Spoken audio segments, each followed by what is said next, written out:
Assalamualaikum warahmatullahi wabarakatuh.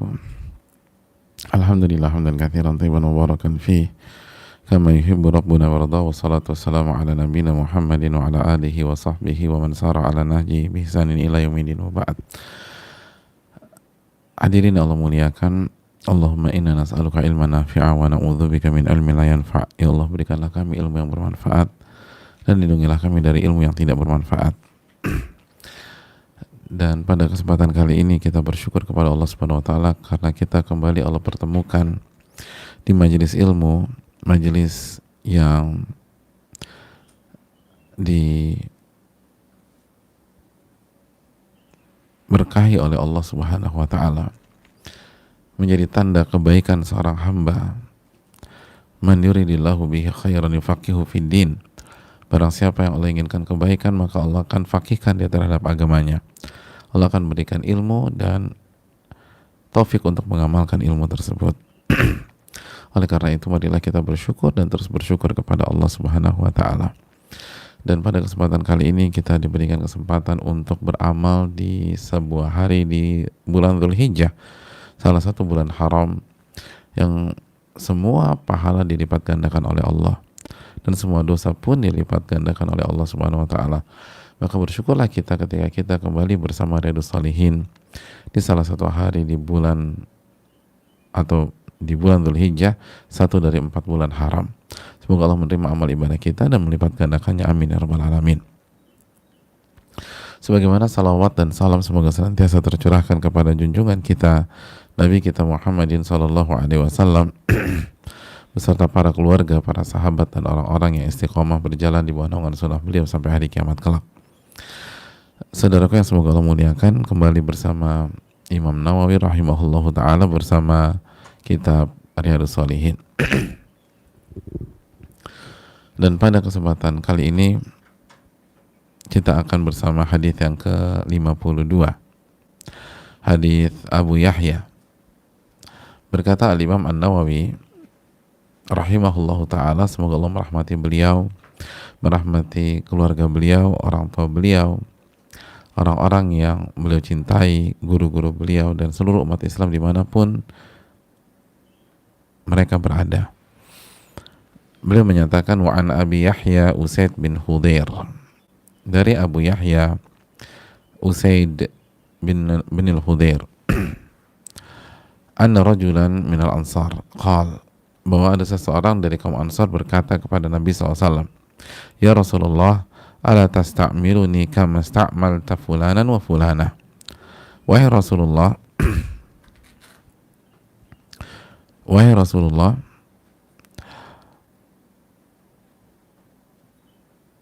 kan, tidakkah engkau, atau ya Rasulullah,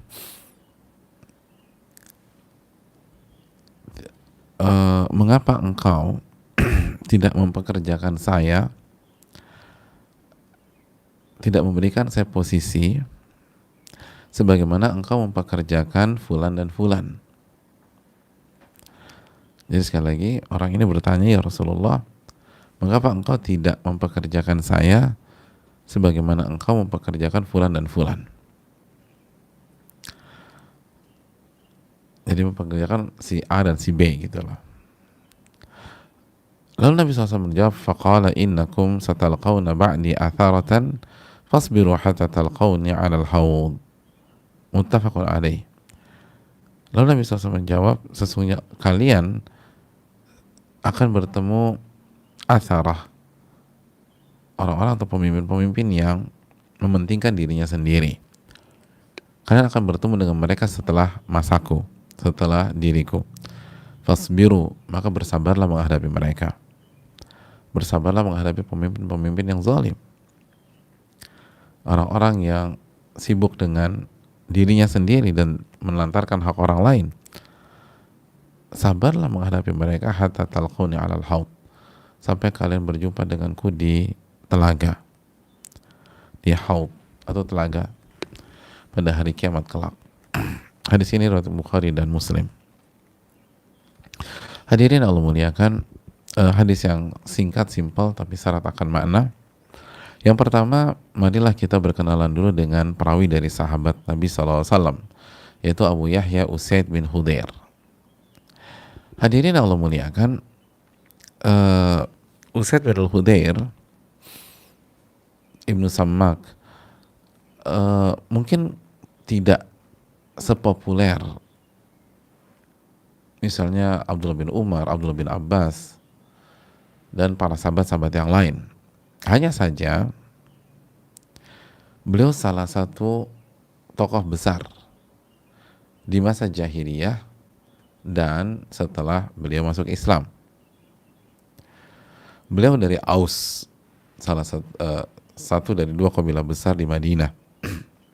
Dan beliau sangat diprioritaskan di kabilah beliau Aus. Jadi ini tokoh. Jadi beliau selalu dapat prioritas. Suara beliau didengar. Orang-orang hormat kepada beliau. Usaid bin Hudhair. Dan beliau mulia pada saat jahiliyah, lalu pada saat Islam. Wa kana min uqala'il Arab. Dan Usaid bin Hudhair ini salah satu orang-orang yang cerdas dari bangsa Arab. Akalnya itu luar biasa. Wa dhawi ra'i fihim. Dan memiliki pandangan-pandangan yang tajam. Jadi Usaid bin Hudhair ini orang yang sangat cerdas, akal sehatnya bagus, lalu kalau memberikan pandangan, pandangannya tajam, jitu, tepat sasaran, analisanya matang. Usaid bin Hudhair. Makanya nggak heran beliau tokoh di masa jahiliyah dan di masa Islam. Dan beliau salah satu yang pertama-tama masuk Islam. Beliau di tangan Mus'ab bin Umair.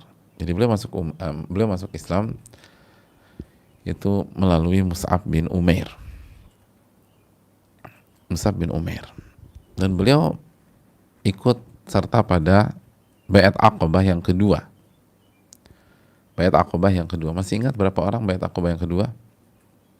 Ya, kurang lebih 70 orang. 70 orang dari kaum Ansar. Dan beliau tidak ikut perang Badar. Dan ketidakikutsertaan beliau di perang Badar itu bukan karena takut atau tidak berani, tapi karena beliau nggak tahu bahwa itu sebuah peperangan atau perjuangan.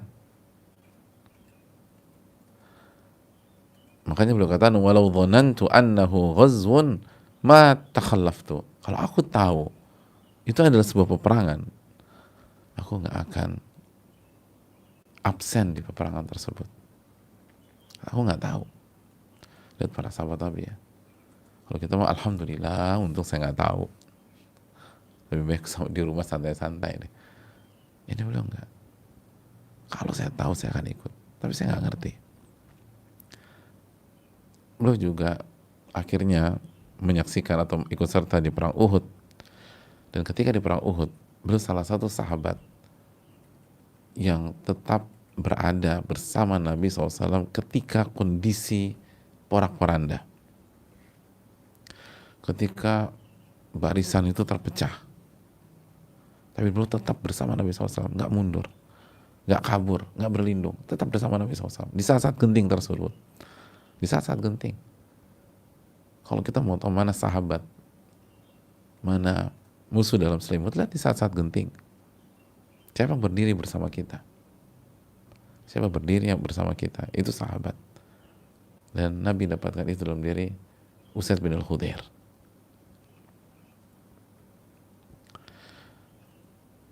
Sehingga pada saat itu beliau mendapatkan 7 luka. 7 luka. Gak bergeming bersama Nabi SAW. Dan beliau pun juga mengikuti perang Khandaq dan peperangan-peperangan yang lain. Dan Nabi persaudarakan beliau dengan Zaid bin Harithah. Jadi beliau persaudarakan dengan Zaid bin Harithah.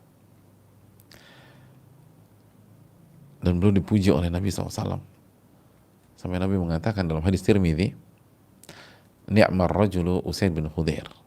sebaik-baik orang itu Usaid bin Khudair. Artinya Usaid bin Khudair salah satu orang terbaik.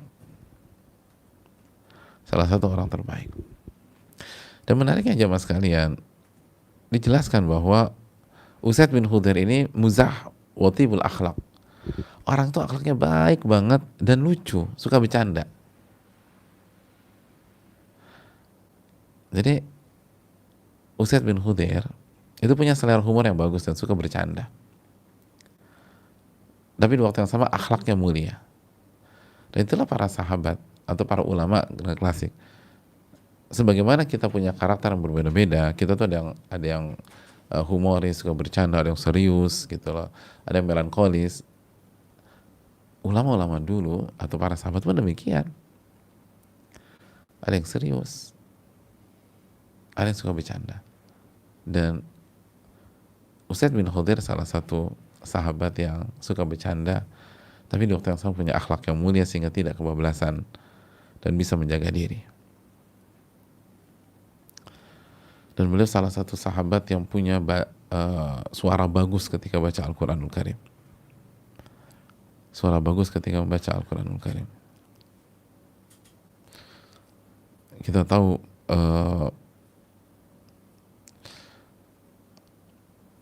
suatu hari, suatu malam, beliau membaca surat Al-Baqarah. Dan pada saat beliau baca Al-Baqarah, itu di langit itu seperti tertutup awan, seperti mendung gitu tuh.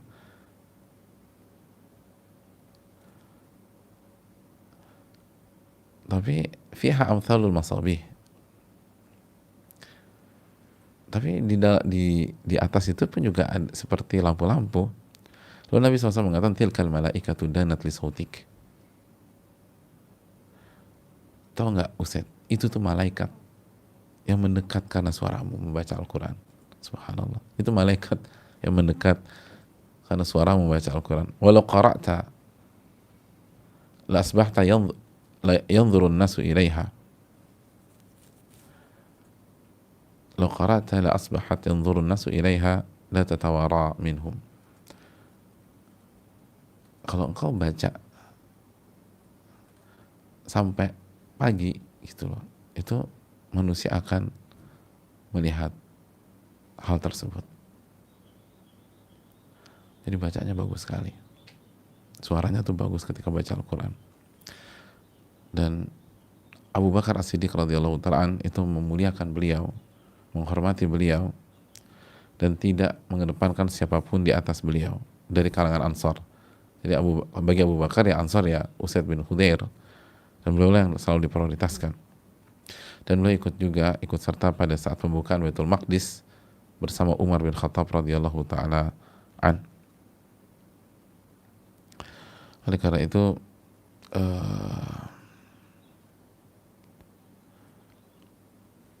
ini tokoh yang luar biasa. Dan Aisyah mengatakan thalathatun minal ansar, ada 3 sosok dari kaum Ansar, lam yakun ahadun minhum yalhaq fil fadl kulluhum min bani Abdil Ashhal. Lam yakun ahad minhum yulhaq fil fadl. Ada 3 kaum Ansar yang setiap mereka itu tidak bisa disusul keutamaannya. Keutamaannya luar biasa banyak sehingga nggak bisa disusul sama pihak lain. Dan semuanya dari Bani Abdil Ashhal. Siapa mereka? Yang pertama Sa'ad bin Mu'adz. Sa'ad bin Mu'adz. Lalu yang kedua Usaid bin Khudair, perawi kita. Yang ketiga Ibadah bin Bashar. Itu 3 orang yang penuh dengan keutamaan dari kaum Ansar.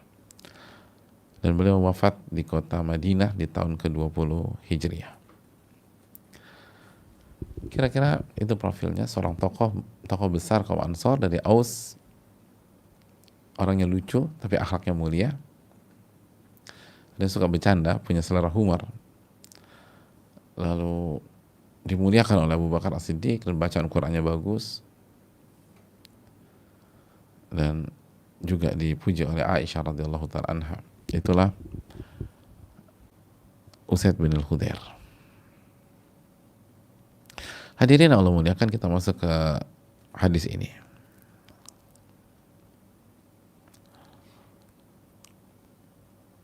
Pelajaran yang pertama. Pelajaran yang pertama. Hadirin Allah muliakan,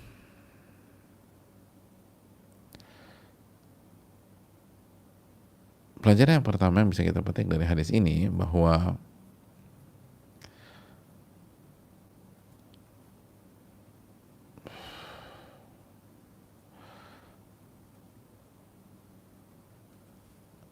kembali bagaimana para sahabat punya kebiasaan dan budaya bertanya kepada Nabi SAW.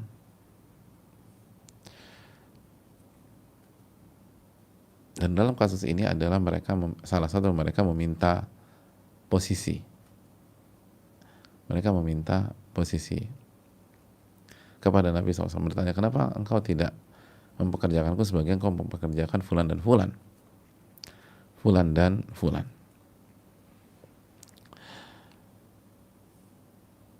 Maka para ulama membahas apa hukum meminta posisi tersebut.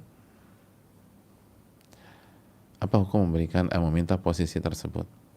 Al-Imam An-Nawawi rahimahullah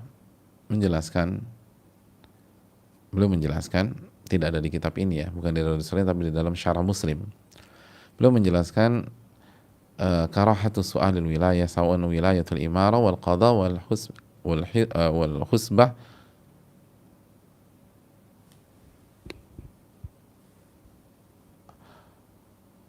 wa ghairuha. Makruh meminta posisi, baik itu kekuasaan tertinggi atau jadi qadhi, jadi hakim, atau jadi divisi amar ma'ruf nahi mungkar, atau yang lain.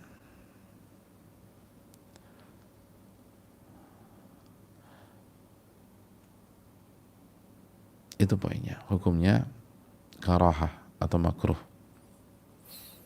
Makanya Nabi SAW bersabda kepada Abdurrahman bin Samurah dalam hadis yang dikeluarkan Imam Bukhari dan Muslim, ya Abdurrahman bin Samurah, la tas'al 'anil imarah. Anda jangan meminta imarah, kekuasaan. Fa innaka in u'titaha an mas'alatin wukilta ilaiha. Karena kalau engkau mendapatkan kekuasaan karena permintaanmu sendiri, maka Allah akan tinggalkan engkau dengan kekuasaanmu. Allah nggak akan tolong. Allah nggak akan bantu kamu. Wa in u'titaha min ghairi mas'alah wa inta 'alaiha. Dan kalau engkau dan kalau engkau mendapatkan kekuasaan tanpa meminta, dikasih, diamanati, ditunjuk, maka Allah akan tolong ke engkau. Allah akan tolong dirimu. Allah akan tolong dirimu. Dari sini itu yang dikatakan Imam Nawawi. Apa rahasianya? Dijelaskan Al-Imam Al-Qurtubi. Sebabnya adalah su'aluha wal hirsu 'alaiha ma'al ilmi bi kathrati afatiha wa su'ubati takhallusi minha dalilun 'ala annahu yatlubuha li nafsihi wa li aghradihi. Karena permintaan terhadap posisi tertentu, dan ambisi untuk mendapatkan posisi tertentu, sedangkan dia tahu bahwa tanggung jawabnya berat banget, tantangannya luar biasa, penghalang-penghalangnya banyak, lalu sulit kita untuk menghindari hal itu semua. Itu adalah dalil bahwa dia mencarinya untuk dirinya sendiri dan ambisi pribadinya sendiri. Wa man kana hakadha aw syaka an an taglib alaihi nafsuhu fayahlik. Nah, orang yang seperti itu dikhawatirkan nafsunya mengendalikan diri dia, maka dia akan hancur, dia akan binasa. Itulah makna wukila ilaiha. Allah nggak akan tolong dia dan Allah biarkan dia dengan posisinya tersebut.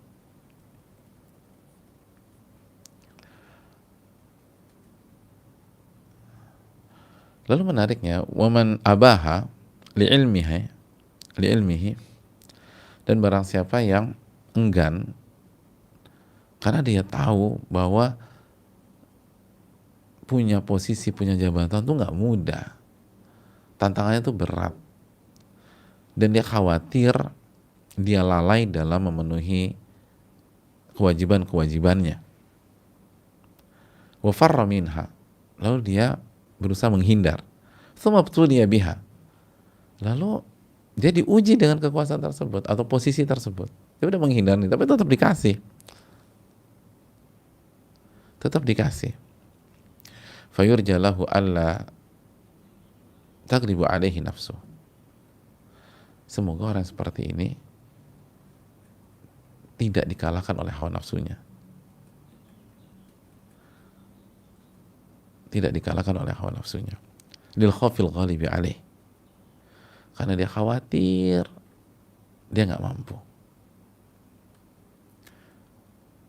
Maka dia berusaha untuk menghindari lubang-lubangnya. Itulah makna u'ina alaiha. Dia akan ditolong.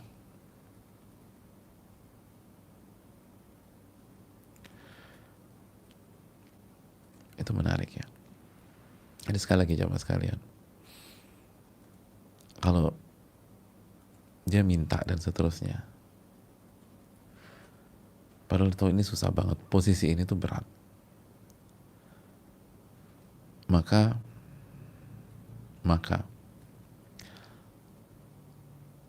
ada kemungkinan ini ambisi pribadi.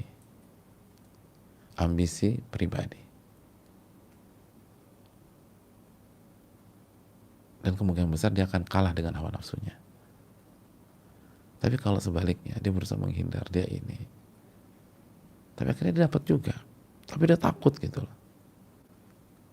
Dan ketakutannya memonopoli. Dia takut lalai, dia takut ini. Maka itu yang akan ditolong oleh Allah. Itu yang akan ditolong oleh Allah. Yang merasa diri lemah, yang merasa diri tidak berdaya. Tapi mau gimana lagi? Dia doa kepada Allah, dia tawakal kepada Allah, minta tolong bantu saya Allah, tolong bantu saya takut ya Allah, nggak bisa menunaikan amanat ini. Itu yang akan ditolong. Wa hadza kulluhu mahmulun ala ma idza kana hunalika jama'atun mimman yaqumu biha wa yasluhu laha. Dan ini pembahasan kita, kata Imam Qurtubi, ini jika ada pihak-pihak lain yang mampu mengemban tanggung jawab di posisi tersebut dan memang layak. Jadi pembicaraan kita nih bagi orang yang berhadapan dengan posisi tertentu, tapi di sisi lain itu ada pihak-pihak yang juga layak untuk berada di posisi itu, punya kapasitas, punya kompetensi untuk itu. Adapun kalau tidak ada yang layak, kalau tidak ada yang punya kemampuan untuk berada di posisi itu, kecuali dia, ta'ayyana dzalika alaihi wa wajaba an yatawallaha, maka pada saat itu dia harus ambil tanggung jawab itu dan wajib menjalankannya, dan boleh dia minta dan dia bisa menjelaskan bahwa dia punya kapasitas dan kriterianya, sebagaimana ucapan Nabi Yusuf dalam surat Yusuf ayat 55, qala ja'alni ala khazainil ard inni hafizun alim. Berkata Nabi Yusuf, jadikanlah aku penanggung jawab khazainil ard,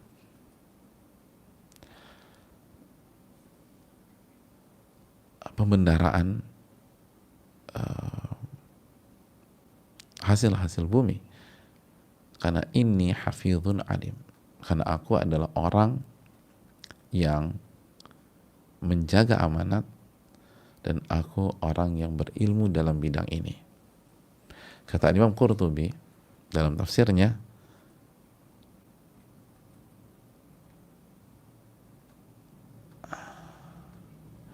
adapun jika ada pihak lain yang mampu di posisi itu dan layak dan dia tahu, maka lebih afdol, lebih utama dia tidak memintanya.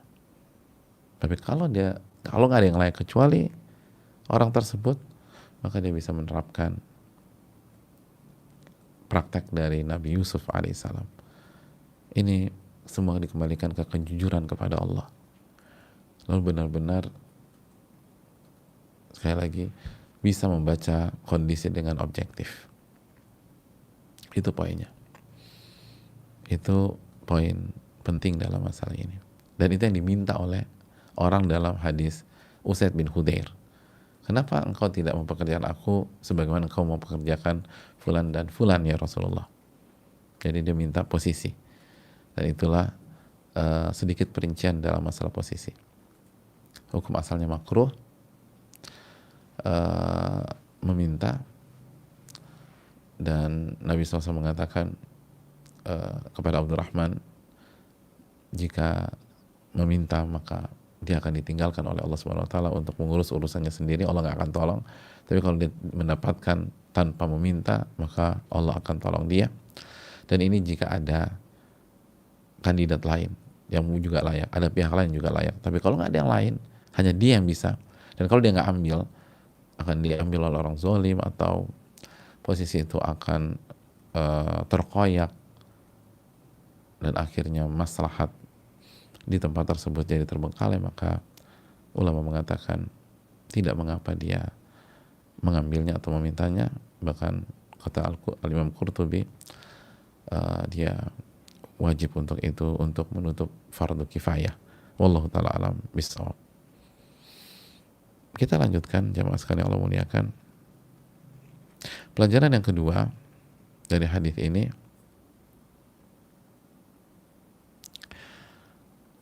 lihat bagaimana Nabi SAW bersikap hikmah dan bijak. Dengan cara apa? Dengan cara tidak menjawab permintaan dan pertanyaan orang tersebut. Tidak menjawab dan tidak merespon pertanyaan orang itu. Dan Nabi berbicara tentang hal lain. Coba kita lihat apa yang disampaikan oleh orang tersebut, atau apa yang ditanyakan oleh orang itu. Ala tasta'miluni kama sta'malta fulana. Kenapa engkau tidak mempekerjakan aku sebagaimana engkau mempekerjakan si fulan? Jawaban Nabi apa? Innakum satalqawna ba'di atharatan fasbiru hatta talqawni 'alal haud. Kalian pasti akan bertemu dengan orang-orang, pemimpin-pemimpin yang hanya mementingkan diri kalian dan diri mereka sendiri, dan itu akan terjadi setelahku. Maka bersabarlah sampai kalian bertemuku di haud. Hadirin, ada hubungannya nggak? Ini minta posisi, tapi jawaban Nabi SAW, kalian akan bertemu dengan pemimpin-pemimpin yang, atau orang-orang yang hanya ingin mengurusi dirinya sendiri. Hadirin Allah muliakan.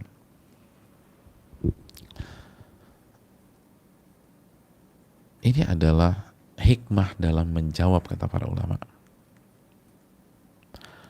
Hikmah dalam menjawab.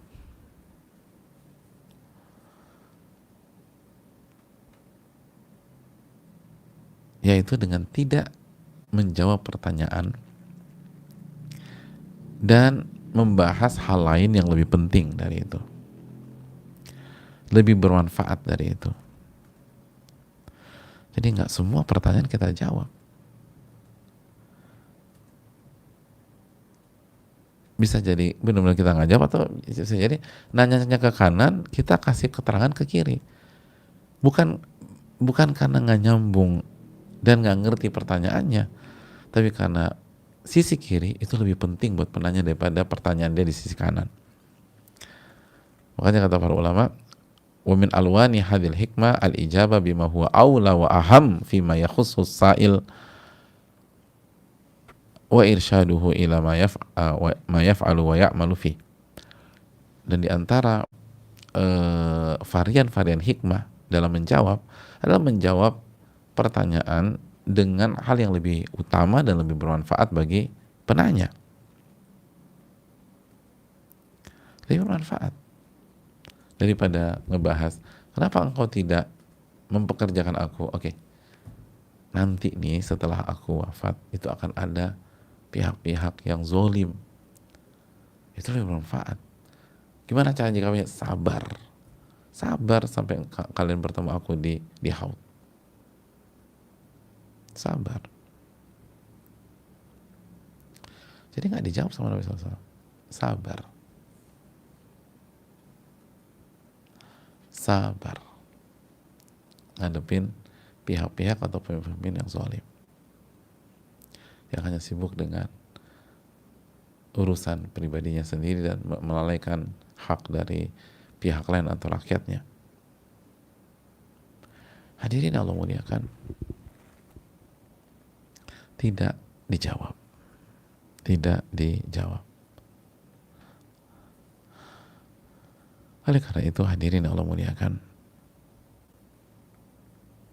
ini pelajaran bagi kita. Gak semua pertanyaan kita jawab.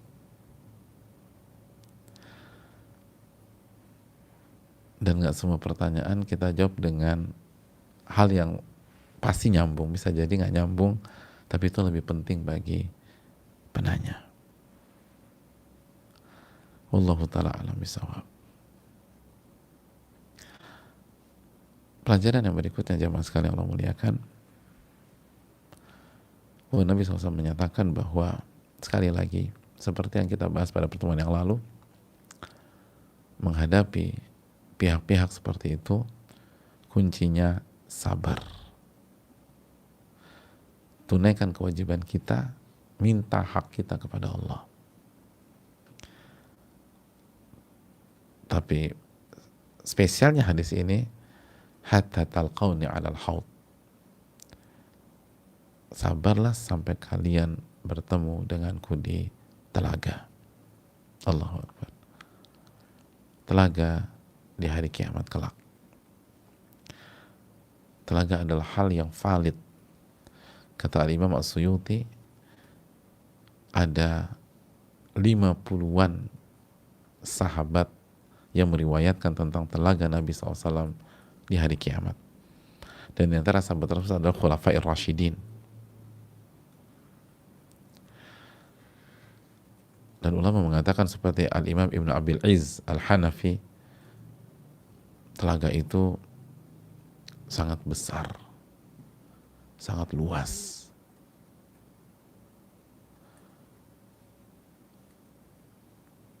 Airnya dari surga, dari Al-Kautsar. Airnya lebih putih dari susu, lebih dingin dari salju, lebih manis dari madu, dan lebih wangi dari kasturi. Subhanallah. Rasa dan aroma bergabung jadi satu. Itu susahnya minta ampun.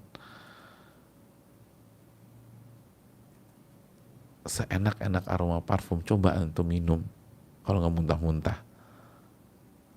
Tapi haud enggak, lebih wangi daripada kasturi, dan di waktu yang sama manis.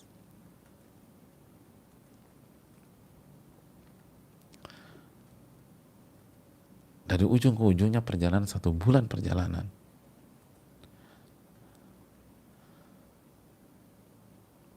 Dan pada saat itu Nabi kita SAW akan menyambut kita dan akan menyuguhkan air tersebut kepada kita di waktu yang sangat kita butuhkan. Kata para ulama seperti Syekh Utsaimin rahimahullah, itu waktu yang sangat-sangat urgent dan suasana yang gak karu-karuan. Manusia benar-benar ketakutan, sedih, galau, bersimbah keringat, panasnya luar biasa. Dan pada saat itu Nabi memberikan solusinya sallallahu alaihi wasallam. Mereka meminum dari telaga Nabi sallallahu alaihi wasallam. Hadirin yang Allah muliakan, berbicara tentang Al-Haud sangat panjang, tapi intinya, jika kita ingin menghilangkan dahaga pada hari kiamat kelak, di saat yang sangat mengerikan itu, di saat ketidakpastian, ketakutan,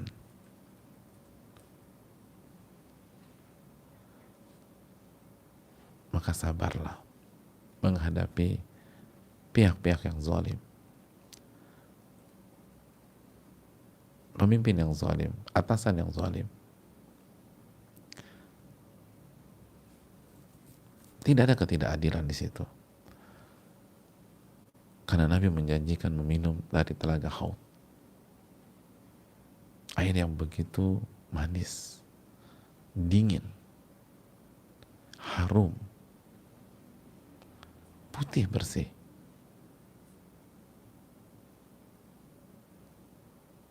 Di saat waktu begitu panas, gersang, bersimbah keringat, bahkan bermandi keringat, ketakutan. Bukankah itu ganjaran yang jauh lebih setimpal dari apa yang kita lakukan? Sabar, tahan. Gak lama kok. Tahanlah. Tetap berada di atas kebenaran. Tunaikan hak mereka. Tetap taat selama tidak maksiat. Maka kita akan minum air dari telaga tersebut.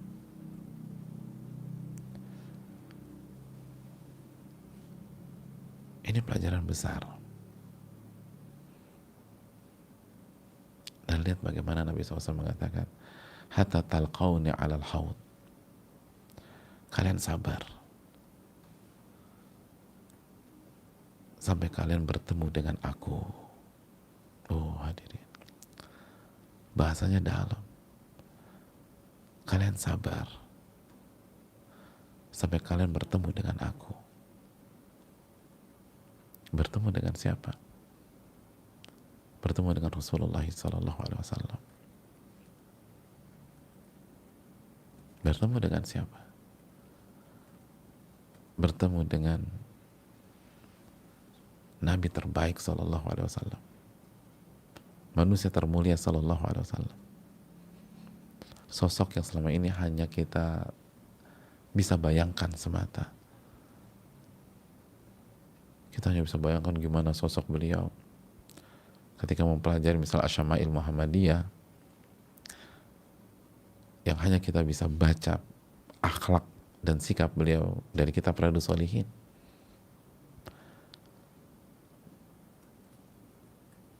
Yang hanya bisa kita dengar kisah-kisah heroik beliau dalam kajian-kajian sirah. Pada saat itu kita bertemu langsung dengan Nabi SAW.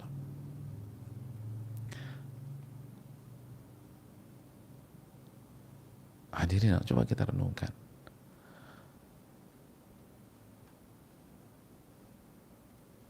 Apabila ada penggemar sepak bola yang gila mati terhadap sepak bola, terus dikatakan, kalau Anda bisa sabar selama 1 tahun,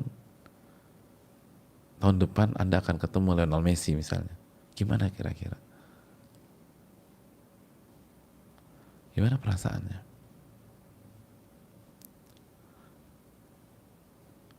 Dia akan berusaha untuk sabar selama 1 tahun itu. Kenapa? Saya mau ketemu idola saya. Saya mau bertemu dengan idola saya. Atau ketemu sama Pele misalnya. Maradona. Subhanallah.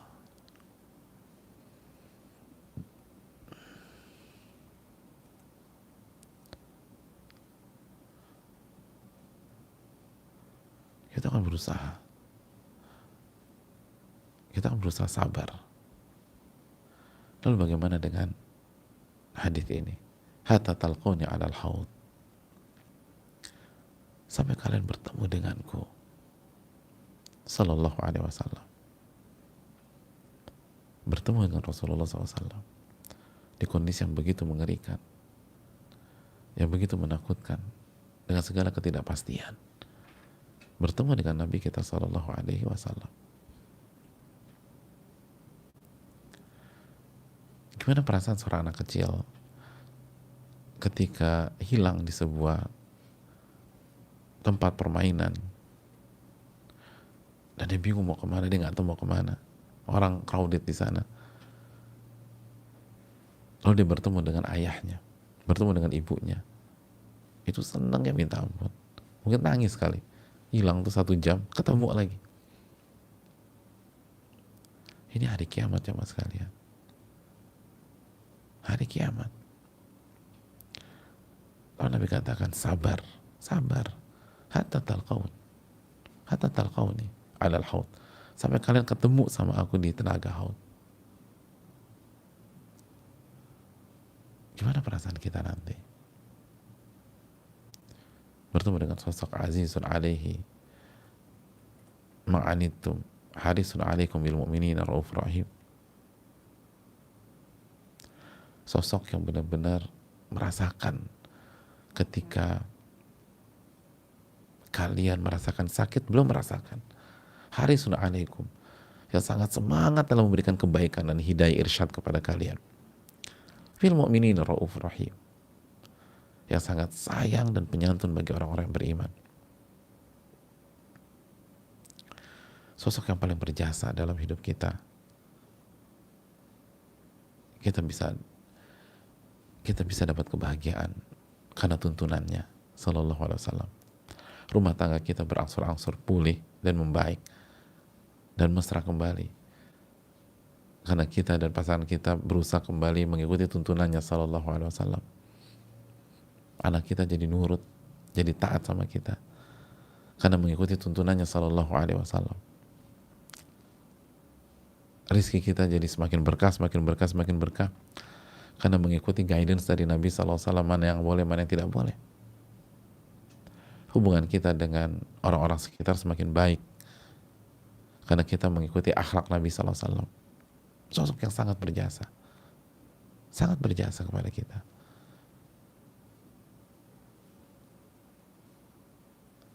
Yang katanya kita cinta kepada beliau, cinta kepada beliau. Hatta talqauni 'alal haud. Sampai kalian berjumpa denganku di haud. Bukankah ini sudah lebih dari cukup untuk menahan ego, menahan emosi, menahan amarah, menahan lisan, menahan temperamen ketika kita dizolimi oleh pihak lain, ketika hak kita tidak diberikan oleh pihak lain. Kalau ini tidak cukup membuat kita ngerem, masihkah kita dinamakan pencinta Nabi SAW? Kalau ini tidak cukup untuk membuat kita menahan emosi, masihkah kita dinamakan orang-orang yang mencintai Rasulnya SAW? Masihkah kita layak mengatakan kami merindukan Rasul SAW? Anda sabar, nanti Anda ketemu saya. Oh, luar biasa. Hatta talqauni 'alal haud. Sampai kalian berjumpa denganku di telaga. Bukankah ini lebih dari cukup jamaah sekalian? Lebih dari cukup bagi seorang pencinta. bagi seorang yang benar-benar merasakan jasa-jasa Nabinya SAW dalam kehidupannya, kebaikan-kebaikan Nabinya SAW dalam akhlaknya, dalam perangainya, dalam membentuk dia menjadi pribadi yang jauh lebih baik. Bayangkan, orang tuanya nggak bisa handle dia, gurunya nggak bisa handle dia, teman-temannya udah nyerah semua, kakaknya udah nggak mau tahu tentang dia. Tiba-tiba dia berubah, dia jadi orang baik, dia jadi bermanfaat, dia mendapatkan kehidupannya kembali. Ternyata usut punya usut, setelah taufik dari Allah Subhanahu Wa Taala, dia mengikuti sunnah Nabi SAW, dia mengikuti akhlak Nabi SAW, dia mengikuti ibadah Nabi SAW, dia mengikuti amalan hati Nabi SAW. Terjadi perubahan yang signifikan dalam hidup dia. Tidakkah dia ingin bertemu dengan Rasulnya SAW yang begitu berjasa?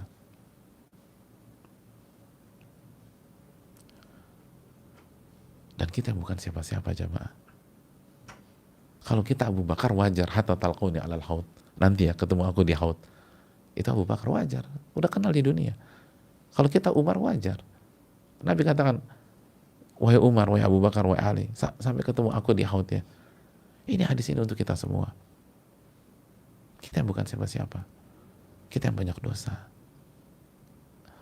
Kita yang sering khilaf. Kita yang gak hafal sunnah Nabi SAW. Berapa hadis kita hafal, jamaah? Berapa hadis? Siapa yang 1000 hadis? Siapa yang 500 hadis? Siapa yang 200 hadis? Siapa yang 100 hadis? Siapa yang 50 hadis? Siapa yang 40 hadis? Lalu Nabi kita mengatakan, hatta talquni alal haud. Anda sabar sampai Anda ketemu denganku pada hari kiamat di haud. Masa kita gak bisa sabar? Sampai ketemu aku di telaga, ketemu aku. Padahal di dunia gak kenal sama sekali. Beliau gak kenal sama kita. Tapi dengan hadis ini ada janji dari beliau. Dan beliau gak mungkin menyelisih janjinya. Wa ma yantiqu 'anil hawa in huwa illa wahyun yuha. Nabi tidak berbicara dengan hawa nafsunya, tapi wahyu Allah wahyukan kepada beliau. Surat An-Najm ayat 3 dan 4. Ketika beliau mengatakan sabar sampai akan bertemu denganku pada di telaga pada hari kiamat, maka itu pasti akan terjadi. Itu pasti akan terjadi.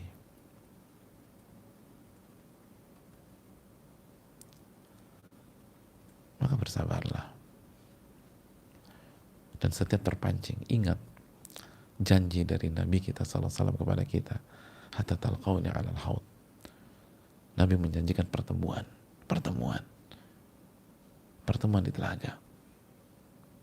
Yang apabila kita minum air beliau, air telaga tersebut, kita tidak akan kehausan selama-lamanya. Allahu Akbar. Tidak akan kehausan selama-lamanya.